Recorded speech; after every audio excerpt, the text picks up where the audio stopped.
Here we go.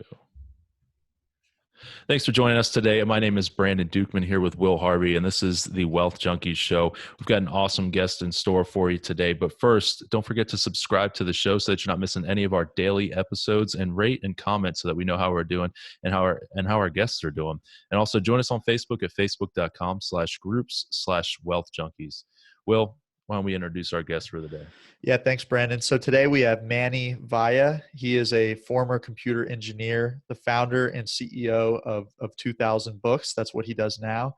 And in short, they summarize the knowledge from the world's best business and personal development books into 15-minute videos. So it's really, really cool. And we're going to talk about all that. But first, Manny, can you give the listeners just a little bit more about your background and how you got to where you are today? Yeah. So as you said, I'm a computer engineer by education. Spent almost 12 years in the high-tech industry in different Fortune 500 companies like Nokia, Texas Instruments, Qualcomm, all those different places. When I left Qualcomm back in 2015, I was managing billion-dollar cell phone projects. And I was not really fulfilled at the time because I felt like there was more to what I was doing than just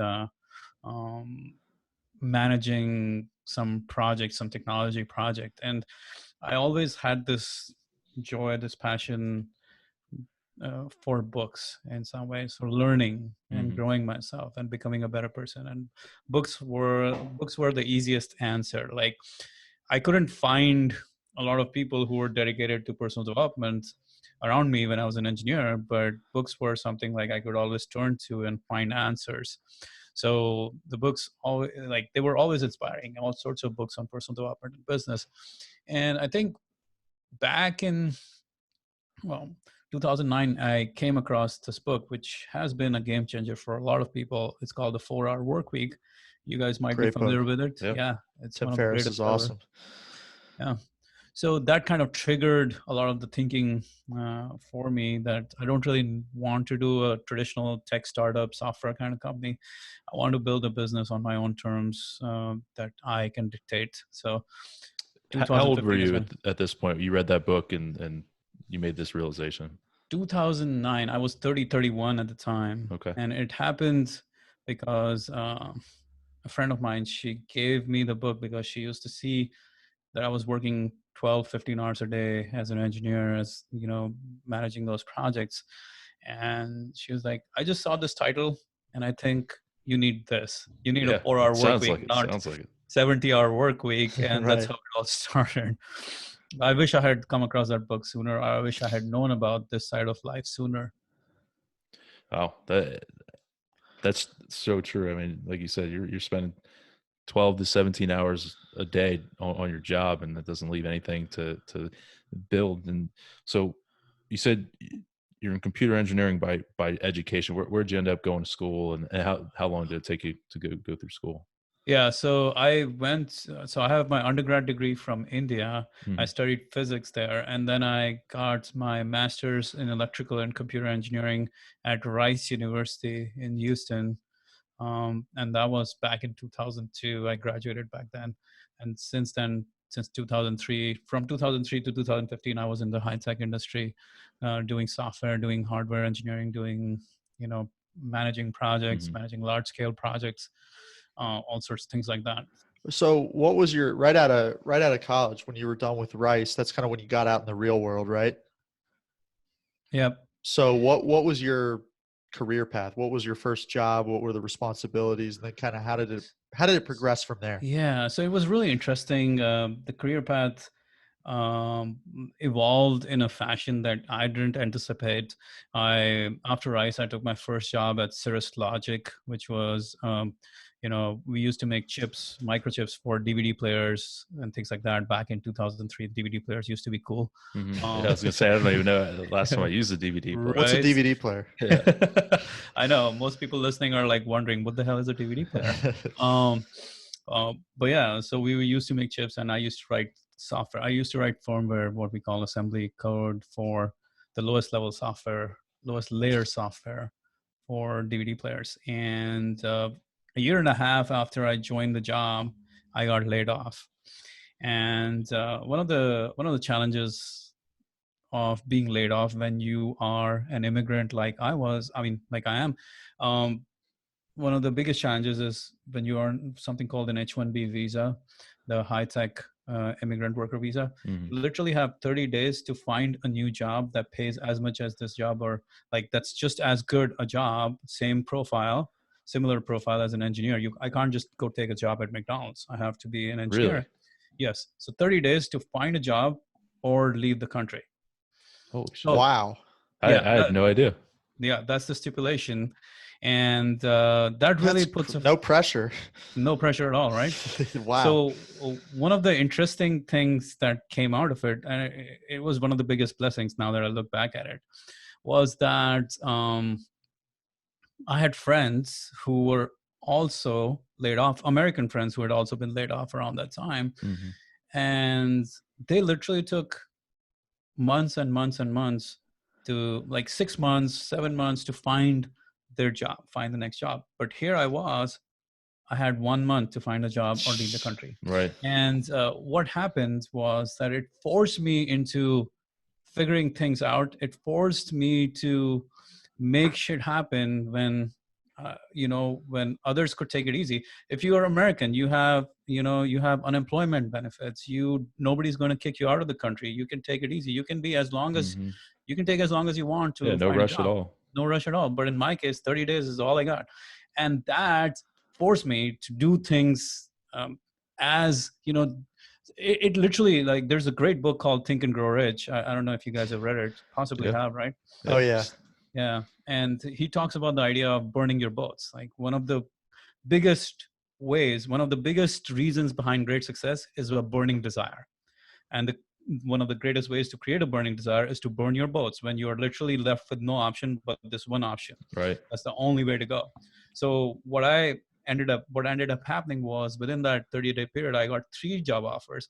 Wow. One here in San Jose in the Bay Area, one at Nokia here in San Diego as an engineer, and another one in Austin at Life Size Communication. So I got 3 job offers, and my friends were wondering, how did you do that? And I'm like, I had to do it. I had to figure out a way. That was all. And I think this is one of the most important lessons that I got laid off again in 2006, and then again in 2007. In the tech industry, this shit goes on I quite Yeah. thought often. that I thought once you get a W-2 job, there's job security and there's all of that. Is there not?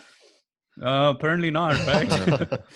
I mean, that That's a job myth. security is Yeah, it's a total myth. That doesn't that's really right. help in any way, shape, or form. It's one of So the worst security ways, one of the worst ways to become secure in your life. so every time you got laid off, did you had to restart that 30-day that period? You still had 30 days every time you got laid Every off? time you got laid off, you have 30 days. Wow. That's That's the nuts. H-1B stipulation. And Wow. every single time, I literally would, like, just like clockwork, I would figure out a way I'd get jobs. The next time I got 5 job offers. The next time I literally got job offer within a week, I took the job and I was like, all right. But the biggest learning here wasn't the fact that I was smart. The bigger learning was the fact that when you have burned the boats, when you have no other option, when you are forced to figure stuff out, then you will always figure things out. But Hmm. when you are not, like, when you still have a job and you're, when we're talking about someone who has security, they may not have the same level of urgency to get stuff done. So Right. that burning the boats is one of the most powerful lessons that has stuck with me throughout my life now. That anytime you want to get stuff done, you just have to force yourself into a corner to really massively get results. I love Yeah. that. I just wrote that down. Your boat is on fire from the minute you're fired. You know, it just you got no choice. I mean, that's Yeah. awesome. It's awesome that you were able to make that happen.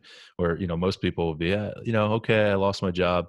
You know what? I'm going to take this next month to kind of find myself. And then for finding yourself is Clock's ticking. is finding Yeah, what it's it's made of it's inside life of is you. very funny that way. You have time to be depressed when you have the comforts to be depressed. What I mean is, you can. I'm not saying anything against mental illness or anything like that. I'm saying depressed in a way of just normally being sad. Mhm. You have to have the luxury to be sad sometimes in life, and if you Yeah. don't have that luxury, you cannot, because you just have to make stuff happen. You literally do not have the luxury to get down on yourself. That was my situation. I did not have Right. luxury to mope or to say, oh my god, I need to take some time off. Woe is Right. me and all Yeah. that crap. So when you don't have those luxuries, you're forced to figure it out. It is so liberating because there's nothing else you could do. I love that. And so did you find every time you got laid off that the next opportunity that you went into, was it better than the one before?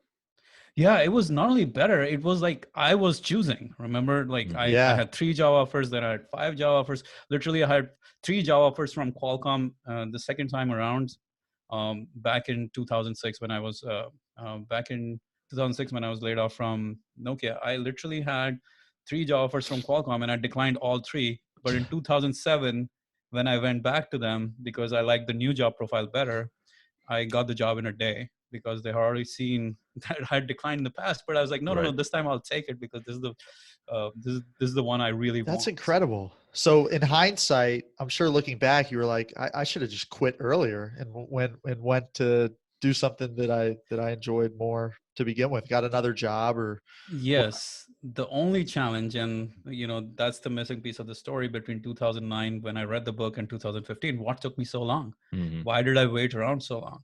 Well, when you have an H-1B visa, when you are a high-tech immigrant worker, one of the challenges is you're not allowed to start a business that makes you money. You literally cannot do that Wow. unless you're actually that's your only thing. You cannot have multiple businesses on the side. So you can't have a side hustle. No, you cannot. Got it. So I was waiting till I got my green card in order to go do this. So as soon as I got my green card, I was like, all right, it's time to go.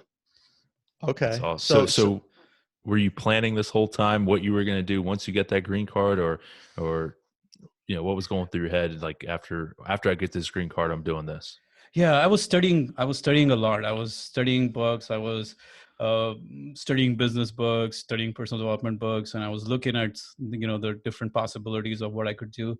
I went to a few conferences as well to see what this is like, what kind of people are in the online marketing slash info product industry, as we would call it. So you knew that And that's where you wanted to be. That's kind of where the industry that you wanted to go into. yeah, I mean, the 4-hour work week was a huge inspiration. The reason behind all of that was because I wanted to design, like, I wanted to live my life on my own terms rather Mhm. than build a startup where, it, as a techie, as an engineer, that's what you would probably do. You build a startup. But I knew that if I did that, I wouldn't have the freedom of location. I wouldn't be able to, I wouldn't have VCs hounding me every single day. I would not be my I would not be a sovereign man anymore, if you want to call that. Ye- And I just wanted to own everything all the way. Can you explain that for a second? Because so many people think when you do a startup, you have all this freedom and you have all this. Can you just explain how you're kind of you're kind of the a slave Startup is not to the freedom. Yeah. capital? Yeah, yeah, Startup is not freedom. Your own business, after some time, will give you freedom, the business that you own. But if you start a business, which we could call a traditional startup, where you take money from angels and venture capitalists to grow your business, now they're taking a share of your company to the point where at some point, like most startups, you're not even left with 50% equity after everything is said and done. Sometimes it's only 5%, 10%, Right. numbers like those. And when you have that little equity left in the game, you are you are at the mercy of everyone's money. Like right. all the VCs, all the people on the board, they can literally fire you the next day. You have equity, you still keep the equity, but you're not the one who dictates the terms all the way. So the idea of quote unquote freedom is kind of flawed. Yes, when you make the money and you sell the business, maybe you will have the freedom. And that, as Tim Ferriss was talking about, that's not really the ideal life where you slog it for 10 years and then one day you sell the business and now you enjoy for the rest of your life. How about building a business where you're constantly doing the things you enjoy doing, Yep. and it's paying, like it's literally helping you live the life you want. The other thing was, since my parents are in India and I really wanted to be able to take care of them, I wanted to be able to travel to India. And I knew that if I did a traditional startup or anything, any business other than an online business, Mhm. I'd find myself in trouble. I would not be able to travel as easily. I wouldn't be able to go there, take care of them that easily. So that was also weighing on my mind. And that's why I decided I'm going to do something that's totally online. I never have to be in any one place to grow the business, to do the business. That's cool. That's a great idea. So you mentioned you loved reading, and you got a lot of knowledge and inspiration and ideas for business from reading. So how did you come up with this idea for 2000 books? So I loved reading, and I would read. I would uh, all the big Fortune 500 companies. Like at Qualcomm, we had subscriptions to all sorts of quote unquote book summary softwares or book summaries, where we had subscription to a bunch of different other summaries, and I would read them and I would listen to them, and I would feel that they didn't really have that engagement. They weren't really fun to listen to. They weren't really, what they were doing was as dry as you could do, which is taking a book, highlighting it, changing the words a little bit here and there, Right. changing the sentences, but basically giving the same exact message, which is without really extracting any true high level lessons from it. For example, I was just recently reading the book Elon Musk, and I was looking at some of the summaries of one of the ones I used to read back in the day, one of the book summaries I used to read back in the day, and all they did was sequentially in a timeline fashion. They told me that he did this, then he did this, and then he did this, and then he did this, and then he did this, and then he did this, and I'm like, this is the most the driest Yeah, it's summary probably you could super ever Right. read. boring. Yeah, Yeah, it's just a timeline that. yeah, and that's how they would deal with every book. Like, this is what he said in this chapter, this is what he did. And I didn't really enjoy that at all. I found that really waste of time. So what I started doing was, let's bring in more perspective, let's bring in more story, let's bring in more fun, let's bring in more engagement. I will not give the timeline of Elon Musk's life. That's not really what I care for. But I will tell you the 5 or the 10 greatest lessons from the life of Elon Musk. Now, these are lessons you only get when you like read the book and you condense that knowledge. You figure out, okay, it's this is what happened, but this is the learning. This is Mhm. the true juice of this book. This is the reason why I read the book, because I wanted to understand how Elon Musk thinks, not to understand the timeline of what Elon Musk did. Right? Most of us as entrepreneurs, most of us as people who are into personal development, we're hunting for those lessons. We're not hunting Absolutely. to just get a quick summary or rundown of the book without really that engaging lesson, and that's what Right. I'm about to do. Yeah. So how did you fund that venture? Can you just give us some details as to how you got going? Yeah, well, the good thing was, because I was in engineering for like 12 years, working at Fortune 500, being in high tech, I had a decent amount of savings. So some of the things I did would not essentially apply to a lot of people who are just starting off and they are trying to do the same thing. So they'll have to figure out different ways to do that. Yeah, but everybody, you know, if you're not able to save any money, then in my opinion, you're living beyond your means. Yeah, So I think finding a way to scale back on some of your expenses so that you can put some money aside for a venture such as this is so yeah. important. I look back and I realize one of the biggest mistakes I did was not to invest in real estate when I had a steady W-2. When I had a paycheck coming in, that's when I should have been investing like crazy in real estate, Mhm. because would have been so much easier to get loans and mortgage and all Yeah. those things back then.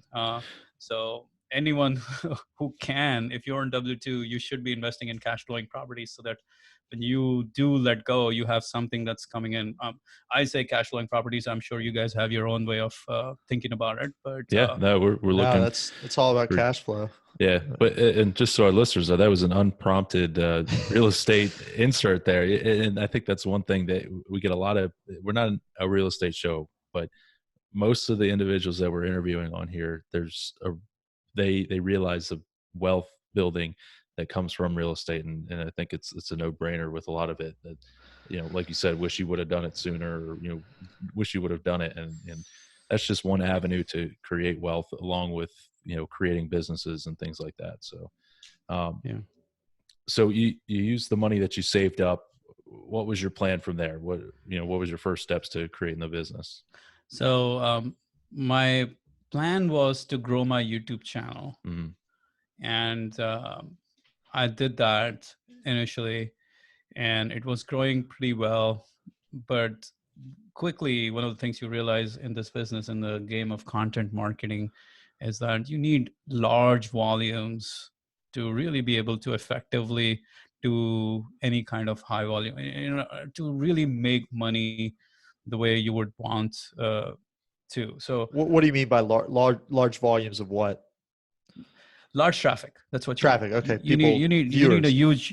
huge traffic to be able to sell products and services through your business. Right. And when you have small traffic, you can sell high-end coaching services and things like that, um, um, to a small audience. But if you're selling book summaries, which are much lower price point products, you really need a lot of traffic to make it all work.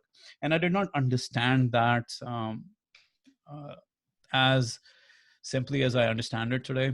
And I remember one of my friends who was a really seasoned entrepreneur. When I told him about this, he's like, and that was like 4 years ago when we're talking. He said, "Shit, man, you're gonna need a lot of traffic for this to work." Yeah. And I was like, "Yeah, that's what I'm trying to do."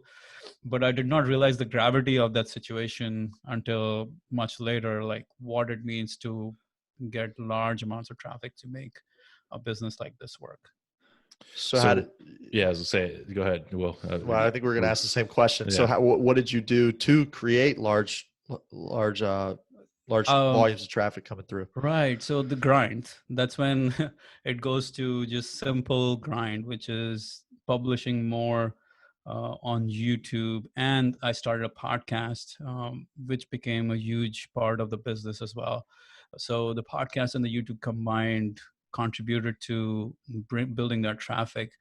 And to anyone who's starting to build any kind of organic traffic for their business, who's especially in the content game, I believe the best, the most, the biggest way to get traffic is to get on other people's show, channel, podcast, blog, whatever it is. Mm-hmm. That will get you way more than just your own organic efforts. And that's like the biggest Manny, I hack. thought you were coming on the show because you liked us and you wanted to talk to me and Brandon. I thought that was the only reason why. No, I'm totally kidding right now. No, that is, you're absolutely right. You kind of use your platform to propel you forward. That's how we found you, obviously, because you had a big enough platform, and we reached out and saw that you were a fit for the show. So you're exactly right. And Yeah, now no, you're tapping into our network and who our listeners are. And no, that's a great lesson, a great point. yeah, it is one of the most important things to remember. If you have any intentions of building a content first business, a content marketing based business, that you need to get on other people's platforms in order to grow traffic. Yeah. So when you were looking to grow your traffic, was there a set number that you were looking for, a set number of results or metrics, anything like that you're looking for? I just kept on changing the goal. Every Mm-hmm. time I would hit the goal, I would keep on, okay, this quarter, let's do this. This quarter, let's do that. This quarter, let's get another 2,000, 5,000, 10,000 subscribers. What were some of those goals? Can you tell us kind of the progression of how your listeners went up? Yeah, so listeners and the viewers on YouTube viewers, channel, we yeah. have around 40,000 subscribers on YouTube. And it's really, Wow. it started with like the first 12 months before. So around maybe January of 2016, after 4 months of grinding it out, I probably had like after not 4 months, I had already started the channel a while ago and I wasn't really doing much on it, but there were a couple of books that were doing it. So for after a year and a half, I had like 1,000 subscribers, I think. And and that's a really small number, but I saw that it was growing consistently. So every time I saw the growth, I got excited. And that's one of the principles of passion in some ways. You know, you find a way to create metrics and you find a way to grow those metrics, and you suddenly start feeling passionate about them. So the numbers kept on changing from 1,000. Okay, I have 1,000. Let's see if I can double the number of subscribers in this quarter. So I went 2,000. Then by May, I was 5,000, and so on and so forth. So it kept on increasing. I kept on increasing, trying to figure out, okay, how can I increase the number of subscribers consistently?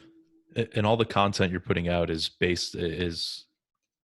part of the 2000 books business, or is this building up a subscribership prior to launching that?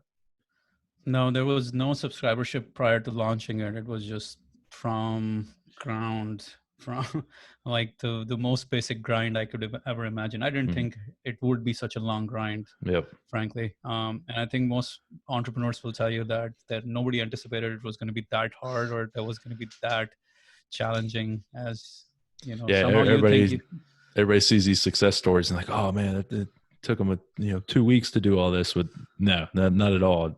It's like you said, over time and lots of work. And one of my really one of my favorite quotes on this idea, and I did a whole podcast episode on it.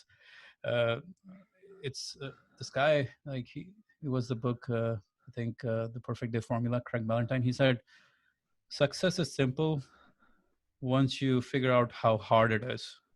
So once you reset your expectations, that's when it gets easier. And it's simple, not easy, exactly. But it's simple. Right. It's simple once you accept how hard it is. Most people's challenge is that they don't want to accept that it is freaking hard, and they hate their grind because they don't want to accept the hardship. They don't want to accept the struggle. But once you accept the struggle, once you accept that it's going to be hard, then it actually becomes simple. It becomes doable. It takes the pressure off. Yeah, because you know it's going to be hard. So what the hell? Everyone's going to go through the hardships. So do I. Right. Yeah, so for somebody out there that's listening to this that has an idea, maybe it's not exactly what you're doing. Maybe it's some other kind of industry where they need to build a following to be able to monetize that and grow their product. What would you say to them as to some actionable steps that they can take to start to grow that following, whether it's on YouTube or wherever? Okay. So I'd say, first of all, pick one platform and master it, get really good at it, get growth on it, and then go to the next platform. One of the biggest mistakes I made was try to grow both YouTube and podcasts at the same time, where I was putting different kinds of content on YouTube, different kinds of content on podcasts. And that was not a good strategy. Now you'll see on the podcast, on the YouTube channel, there are very similar contents, almost to the point where it's the same stuff. So the big thing is pick a big content channel that you will work. What I mean by a big content channel is YouTube, podcast, or a blog that you'll consistently produce content on. Instagram, Facebook, LinkedIn, Twitter, all of those, these are marketing channels. These are not like content libraries. Right. So a lot of times people come to me, a lot of coaching clients of mine who are trying to build their online business. They're like, hey, I'm thinking I'll just create some videos and put them on Facebook. Do you think that's as good as putting them up on YouTube? And my answer is always no, because YouTube is a content library that is searchable, that's designed to be a library of content that will live forever or live for a very long time. Yeah. Facebook videos are ephemeral. Here today, gone tomorrow. Your videos is either in the feed or it's never seen again. So you have to respect the platform that you're working on. You have to understand that there's the content platform, which is very separate from your marketing platform. So as I said, like the YouTube and the podcast and the blog, these are all content platforms. These are all content repositories. On the other hand, the Instagrams and the Facebooks and the LinkedIn's and the Twitters, these are more of a way to market these things. And above all of this, it's your email marketing. Like no matter what kind of content channel you pick, you got to make sure you're building your email subscribers, because I think that's one of the most important keys to building your online business, having your consistent lead flow coming in as email subscribers. Yeah, capturing those emails, like you said, that's extremely important. And it just, I think you hit on it. Make sure that that's the whole reason for, doing a lot of that marketing and strategies and stuff. But, and also jump back a little bit to, each platform is meant for a specific use, like you said. So make sure you understand why those platforms are out there, and what you can do for them and what they're meant for. Yeah. Right, because it's not apples to apples. Like you said, Facebook and YouTube are two totally separate, Right. different entities, different animals. Yeah. Just because you can put a video on one or the other doesn't mean you do that just because it allows you to do that. You Right. have to respect, you have to understand the context of that platform to really be able to put the right things on the right platform. Facebook is a great marketing channel, but it's not a great content That's repository. right. Absolutely. Yeah. People go on Facebook to look up cat videos. They don't go to learn how to invest in real No, estate they're and not stuff going to like go that. there to watch 1 hour of real estate videos, but Mhm. people who are into real estate, they'll listen to 1 hour of podcast on real estate, or 10 hours if they like you, Yeah. or they'll watch your videos for 20 hours because they like you. So Yeah. Very YouTube true. and podcasts or they'll spend inordinate amounts of time on your blog.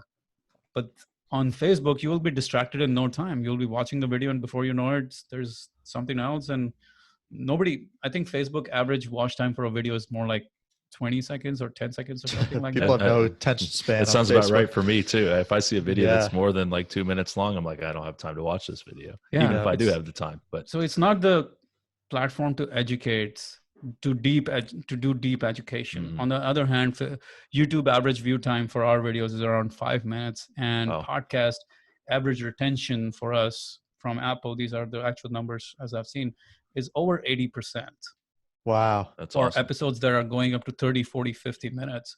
So No kidding. podcast is the most engaged audience in some ways. Yeah, that's right. If you can deliver the value, people will keep listening and consuming your content, and they become your friends in some ways. That's So Facebook is the least engaged in some ways. Yeah. And Facebook and Instagram is like, and then just forget about it. Right. Yeah.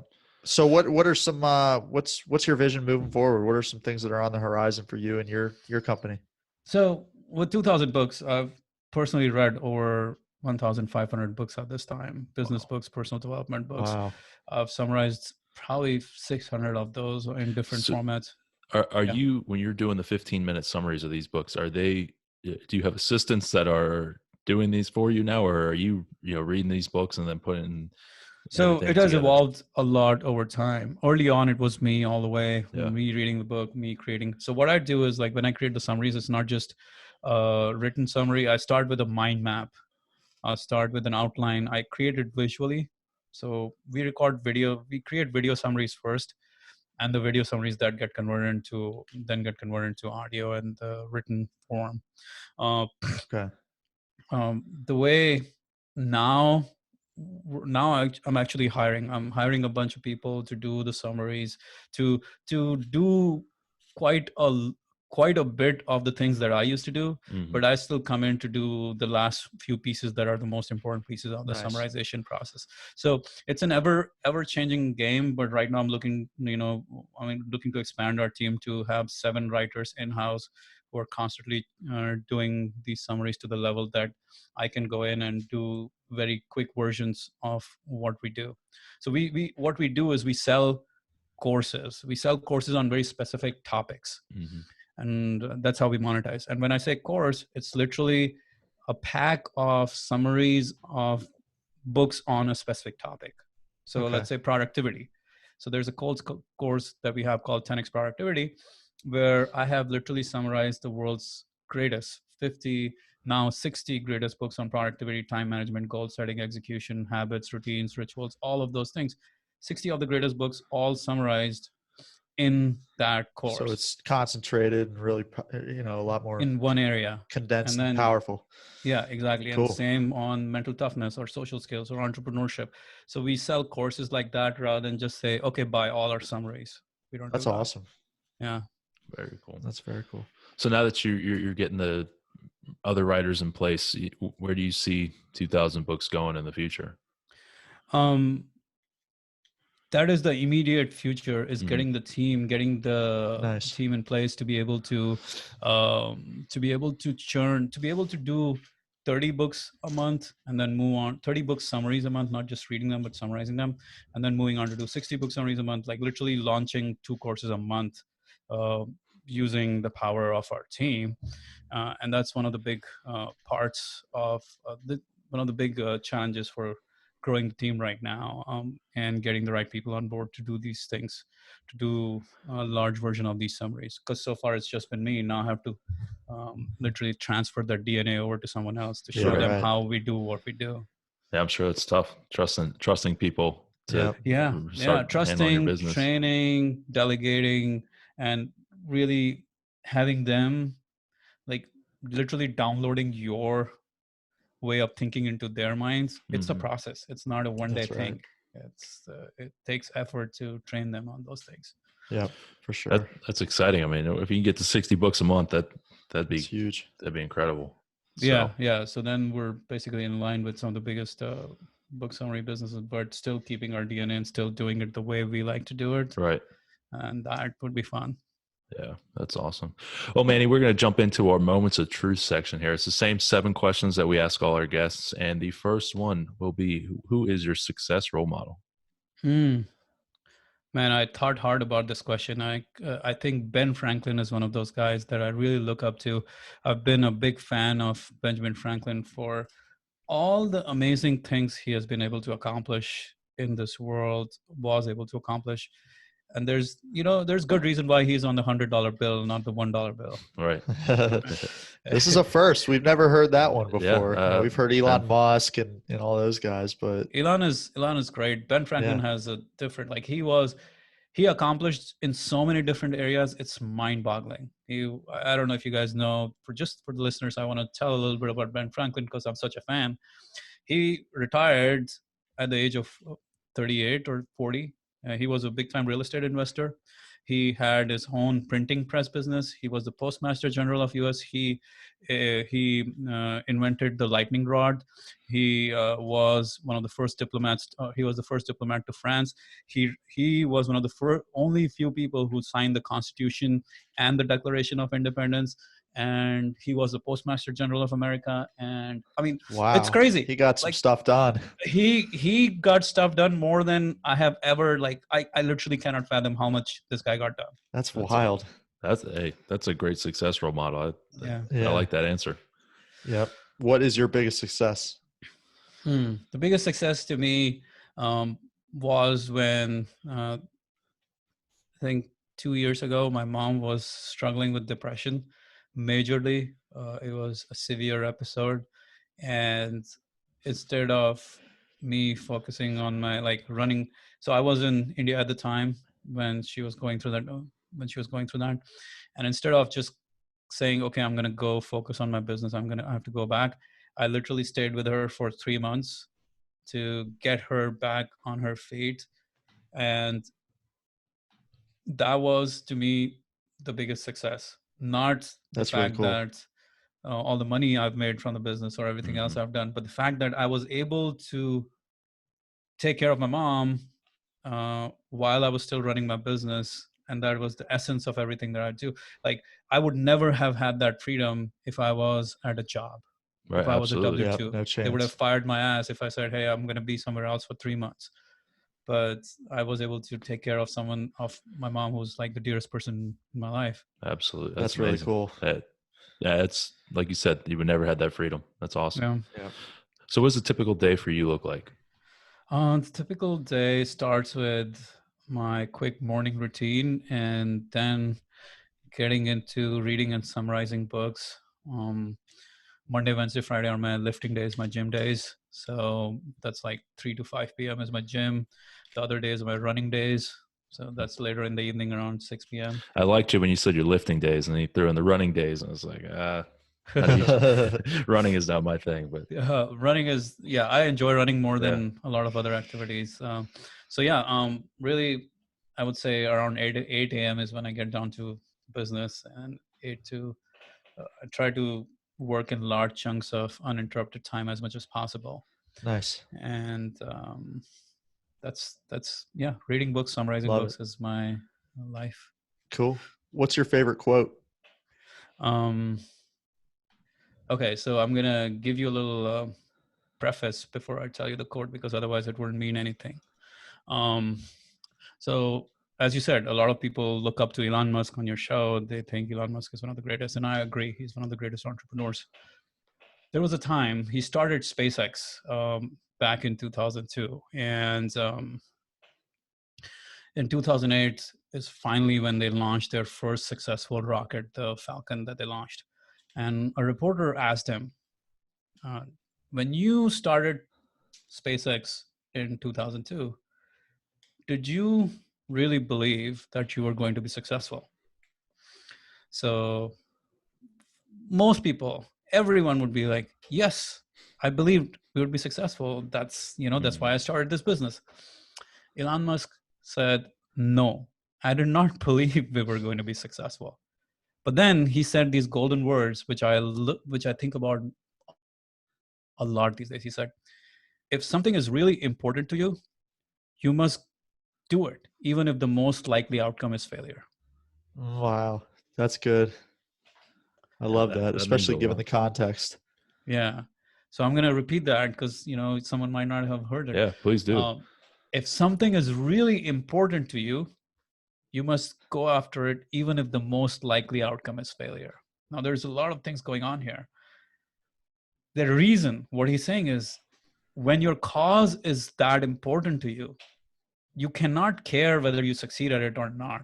You have to go for it. I'll give an example. Let's say your parent or someone you love dearly, they're in the hospital. And the doctor said, within the next 2 years, I need XYZ amount of money to heal them. Otherwise, there's no scope. Now, would you go after making that money? Would you try that? Or would you just say, I don't think I can make that money, so screw it? That's no, No, I'd find the definitely the money. former. Yeah, Yeah. Yeah, exactly. So very that's the true. key here. When you have a motivation, when you have a cause that's so big, you do it no matter what. And that's so important. Like That's awesome. understanding the reason is why, the purpose is so important, way more important than just, I only do it because I believe I can succeed at it. Hmm. Yeah, that's so That's true. awesome. Manny, what are some of your hobbies? Rock climbing is one of them. Sailing is another one of them. Running, as we were talking about. These are the three. Reading books, I would say, but not really, because that's my life. Yeah, it's your job now. Yeah, Yeah, so it's a dangerous one. For most people, it qualifies as a hobby. For me, it Mhm. doesn't. that's funny. Yeah, yeah. Cool. What's the best business book that you've read? I assume that you've read a few of them in your day. Man. Okay, I'm gonna say the best business book is a book on mindset, and I it is one of the most important seminal works on how to operate your mind. And it's called As a Man Thinketh by James Allen. It's like a 50 Okay. page PDF. It was written in 1906. It's a classic. Oh, wow. You can, it's so good. It's so dense, but it Awesome. literally shows you the power of um, your thoughts. Cool. Wow. And last question. If there was one key piece of advice you could leave our listeners with about achieving success, what do you think it would be? One key piece of advice for achieving success. Okay. You have to know your own metric for success. Don't chase a random metric for success that some people think is the right thing. You have to know what success means to you. You have to know your own vision. You have to Mhm. know what it is that you need to go after to make your life successful, rather than chasing a random goal of whatever it is, of becoming the VP in this organization and then ending up with a job for the next 40 years of your life. Right. Right. Yeah. I mean, you got to set your own expectations, goals. You can't be trying to work for someone else's goals that they set for themselves. So, Yeah, there's a great book, Seven Habits of Highly Effective People, and which Stephen Covey said, mhm. don't just climb a ladder, make sure the ladder is leaning against the right wall. Ooh, And that's good. a lot of people get confused with the idea of success, and they think just whatever the world's metric for success is, that's my metric for success. Yeah, Right. make more money. Yeah, Make more money or rise up the corporate ladder or whatever it is, drive a nice without car. understanding what it is that truly brings you fulfillment. So you have to know your own metrics for success to chase That's that good. metric. Yeah, I like that. So, Manny, how can our listeners get in contact with you? Get to your Follow you. website. Yeah, follow you. YouTube. Sure. YouTube, 2000 books. Just search for 2000 books.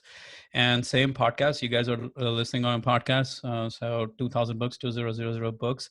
And 2000books.com, 2000books.com. So that's where you'll find all of our content and courses and a bunch of other stuff.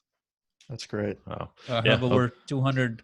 I think we have over 200 episodes on the podcast right now. So there's tons of author interviews and book summaries and things like that on Very the podcast. cool. Nice. Yeah, definitely check that out.